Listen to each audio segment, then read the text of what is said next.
Hi student, let's read the question, and question says that boric acid polymerizes due to first option दिया the presence of hydrogen bond, its acidic nature, second its geometry, and third is its monobasic nature.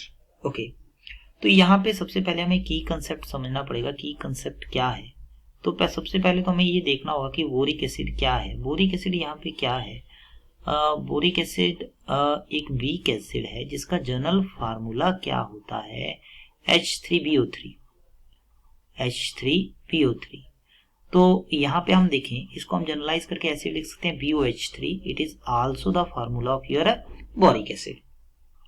No polymerisation का मतलब है कि more than one monomer unit are attach. Polymerisation means more than one monomer units are attached. More than one units are attached. One units are attached. अगर एक से ज्यादा unit attach हैं तब उसको क्या बोलते हैं? तब उसको बोला जाता है दैट इज योर पॉलीमराइजेशन. तो क्वेश्चन में पूछा हुआ है कि बोरिक एसिड पॉलीमराइज क्यों होता है.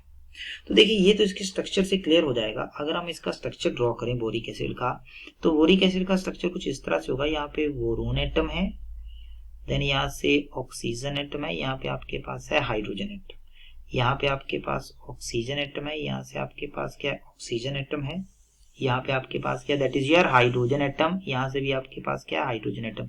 ये देखिए इसका मोनोमर यूनिट का स्ट्रक्चर है. अगर हम इसको फर्दर एक्सटेंड करें, यहाँ पे क्या होता है? ये आपके पास हाइड्रोजन बॉन्ड बना रहा है, जो दूसरा आपके पास बोरिक एसिड है. ठीक है, यहाँ पे आपके पास ऑक्सीजन है, यहाँ पे आपके पास बोरोन है, अगेन आपके पास ऑक्सीजन एटम है, यहाँ पे आपके पास ऑक्सीजन एटम लगा हुआ है. ठीक है, यहाँ पे आपके पास क्या है? ये देखिए इस ऑक्सीजन के साथ हाइड्रोजन अटैच है और ये क्या कर रहा है? फर्दर यहाँ से हाइड्रोजन बॉन्ड बना रहा है. ठीक है, यहाँ पे ऑक्सीजन के साथ हाइड्रोजन अटैच है और ये फर्दर यहाँ से क्या बनाएगा? Hydrogen bond. इधर बोरोन के साथ ऑक्सीजन एटम अटैच है, यहाँ पे ऑक्सीजन के साथ जो वो दूसरे बोरोन का हाइड्रोजन एटम जो वो अटैच होगा. ठीक है, तो यहाँ पे देखिए, यहाँ पे आएगा ऑक्सीजन लाइक दिस, और यहाँ पे आपके पास क्या होगा? बोरोन. ओके, यहाँ पे इसी तरह से ऑक्सीजन है, यहाँ पे आएगा हाइड्रोजन, और यहाँ पर भी आपके पास क्या होगा? That is your hydrogen atom. तो यहाँ पे देखिए ये जो बॉन्ड बन रहे हैं, ये कौन से बॉन्ड बन रहे हैं? These are your hydrogen bond. These are hydrogen bond.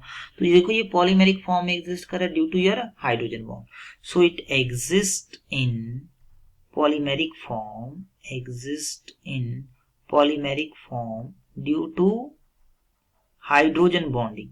Form due to hydrogen bonding. तो ये polymeric form में exist करता है hydrogen bonding के कारण. तो first option जो है that will be your right answer. So I hope this will clarify your doubt. Thank you.